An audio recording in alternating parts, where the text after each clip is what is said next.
It's January 1st, 2015. We're in New Orleans at the Superdome.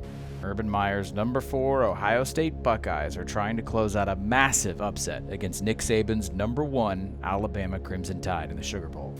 The Buckeyes have scored 28 unanswered points to shock the best team and the best coach in college football. We should also mention that this isn't just a regular bowl game. This is the semifinal of the inaugural college football playoff. For the first time in the sport's history, an undisputed champion will be determined by more than one postseason game. This sport is trying to break with a century of weird and wonderfully corrupt tradition. But there's way more than even a national title at stake here. Ohio State has a chance to bring the sport of college football back from the brink of total Southern dominance. How we got to such a pivotal moment for college football, both on and off the field, deserves a rewind. See that number 1 and number 4 ranking?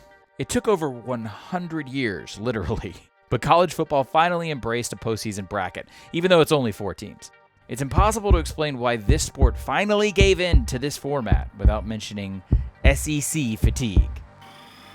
Created in 1998, the BCS was a constantly revised aggregate ranking system designed to pair the 2 best teams in the nation in an undisputed national title game.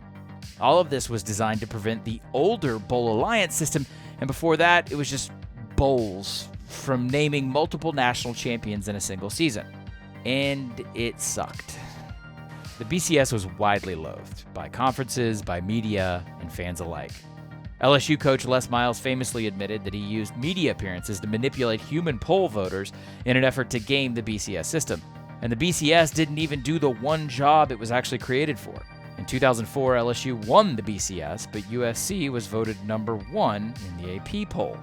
To this day, both schools claim championships from that season. You literally had one job, you stupid computer.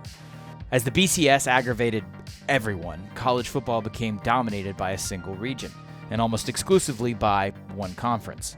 Ohio State won the BCS in 2003, then the SEC won 8 out of the next 11 titles. The other 3 were won by warm weather teams, Florida State, Texas, and USC. The Big Ten was shut out completely.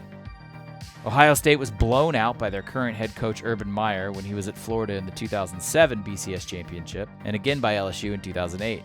The only other Midwest team to appear in the title game was Notre Dame, who got pulverized by Alabama. While Florida and Bama and LSU traded title runs, legacy programs like Michigan, Penn State, and the Buckeyes floundered in the postseason, running outdated schemes and with fewer superstar players. Recruiting, college football's second season, had become the priority in the South and specifically in the SEC, while the Big Ten lagged behind. The BCS death knell came in 2012 when the format paired Alabama and LSU, 2 teams from the same division of the same conference who had already played a terrible 9-6 all field goals game that season. SEC. Yes, let's stop doing that. Not only did the LSU-Bama rematch infuriate pretty much every non-Southern football fan in America, the actual game was unwatchable. Bama crushed the Tigers in New Orleans so bad that LSU didn't even cross the 50-yard line on offense until the 4th quarter. Among those seething publicly was Big Ten Commissioner Jim Delaney, who told the AP, "I don't have a lot of regard for Bama." The game's poor ratings and SEC exclusivity helped push through a 4-team playoff format, announced just 10 months later in 2012. It's a safe bet Delaney has some regard for this Bama team across the sideline from his conference champions. It's Nick Saban's 8th season as Bama's head coach, and they are a ruthless machine. His Alabama program has only lost 4 games to non-SEC opponents, and 2 of those came in his first season. A shaky rebuild that saw the Tide finish 7-6 and drop a home game to lowly Louisiana Monroe. In their previous 5 seasons, Bama has won 60 games and 3 of the final 5 BCS national titles. They've dominated national recruiting rankings and cemented control of the Southeastern Conference. This Bama team is just more of that, more of the same. Saban's Alabama has already produced 41 NFL draft picks and 5 consecutive number 1 rated signing classes in a row. It's built a 2014 two-deep that boasts 36 players rated 4 stars or higher. That includes 5-star defensive lineman A'Shawn Robinson, Jonathan Allen and Deshaun Hand, tight end O.J. Howard, running backs T.J. Yeldon and Derrick Henry, and receiver Amari Cooper. who finished third in Heisman voting. After a 6-point upset loss at Ole Miss in October, the most talented roster in college football beat 5 ranked SEC teams in a row to clinch the number 1 seed in this inaugural playoff. That's why, right here, the question is, how long can a peak like this last? Could this be the moment that Saban finally loses when it matters most? Alabama isn't perfect, but when it counts the most, they have been. So how do you beat a program that's unbeatable when they have to be? Ohio State lured Meyer out of semi-retirement after the Jim Tressel era couldn't keep pace with the rising powers down south and imploded in controversy. The 2-time national champion and Ohio native was the author of some of that OSU postseason misery when he was head coach of Florida. Now Meyer was tasked with recruiting and developing like a SEC program in the Big Ten. He also had significant postseason history with Saban, with the two knocking each other out of national title contention in the 2008 and 9 SEC championship games respectively. Remember crying Tebow? Meyer's arrival in Columbus wasn't just a homecoming, it was a moment of can't beat him, join him. He rebuilt the Ohio State like an SEC program so that it could beat SEC programs. The Buckeyes changed schemes on the field, but also started recruiting better nationally, not just in Ohio and the Midwest. Highly sought-after players like Joey Bosa from Florida, J.T. Barrett from Texas, and Von Bell from Georgia came north or east. By year 3, Ohio State had a team that could at least pass the eye test to see if they belonged on a field with Alabama, but they didn't have any of the depth or the consistency of that reigning monster. If you're not an Ohio State fan or just one of those random folks tuning in for the first time this season just to watch the new college football playoff, you might be wondering just who the hell that quarterback is leading this wild upset, because it ain't starter Braxton Miller. No, sir, that sassy kaiju flattening Bama's feared defense is Cardale Jones, the Buckeyes' third-string quarterback entering the 2014 season. Jones is playing in place of starter J.T. Barrett, who replaced Miller when he re-injured his surgically repaired shoulder in fall camp. Despite the QB mess, Ohio State still has running back Ezekiel Elliott, receivers Devin Smith and Michael Thomas, and the play calling of a young offensive coordinator named Tom Herman. After a shaky loss at home in Week 2 to Virginia Tech, the offense found its stride, averaging 47 points a game.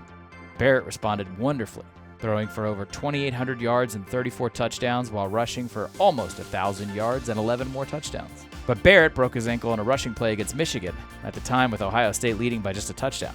Suddenly, the redshirt sophomore Jones would see his first significant playing time in one of the biggest rivalry games in all of sports. The Jones-led Buckeyes closed out the Wolverines 42-28, and a week later went on to obliterate number 11 Wisconsin in the Big Ten championship game 59-0. That's a pretty ridiculous final score when you consider that Ohio State led 45-0 in the third quarter and that Meyer elected to leave his starters in. Why? Because Urban needed to run up the score to convince the brand new college football playoff selection committee that the then number 5 ranked Buckeyes deserved to make the 4-team bracket. The stunt worked. Ohio State looked formidable enough, even with a third-string quarterback, and the Horned Frogs got bumped.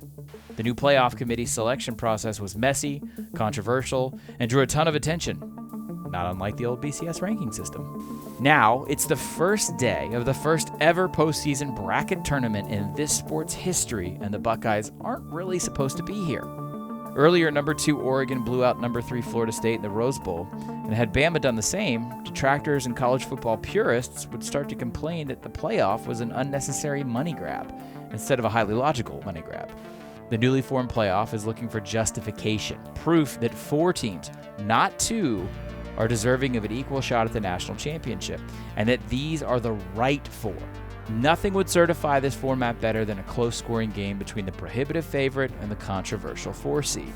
Now, in just his second game as a starter and against the best defense in the NCAA, Jones has rallied the Buckeyes to a 34-28 lead, including this touchdown pass. He's got Devin Smith, touchdown! Except things have cooled. See this 41-yard pick six by the Buckeye Steve Miller? Normally, that's a backbreaker, a true momentum play. But Alabama immediately composed itself and answered with an 84-yard drive ending with a Blake Sims touchdown. Bama has fought back, and Ohio State hasn't scored in almost 15 minutes. Ohio State had -7 yards and no first downs on 2 drives in the fourth quarter before Jones scrambled for a 1-yard first down conversion on the play before, as Ohio State desperately tries to bleed the clock. The SEC seems poised to dominate this new playoff era, just like they did in the BCS. But the Buckeyes didn't hire Meyer just to get to this stage. They want to shine in these moments and to prove that the Big Ten is still a national powerhouse in football that can best even the Saban system. Ohio State and the Big Ten need to show that it can beat the best at their own game. The playoff needs to prove it isn't just a billion-dollar excuse for the same programs to go chalk. More than anything else, it's possible everyone in the nation just needs to see Alabama, Nick Saban, and the Southeastern Conference lose when it counts the most. For college football to retain its manic, corrupt, and uniquely American eccentricity, it takes an entire nation of fans believing that their conference has a chance. So, with that chance to define a sport's postseason and win back college football for the Midwest, welcome to a moment in history. Ezekiel Elliott, and he's got an opening. Elliott off to the races. Can they catch him? No, they can't. Touchdown.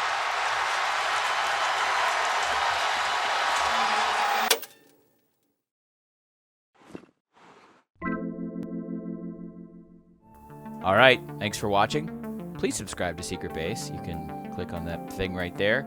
And if you want to watch more videos about massive cultural turning points in college football, click these videos.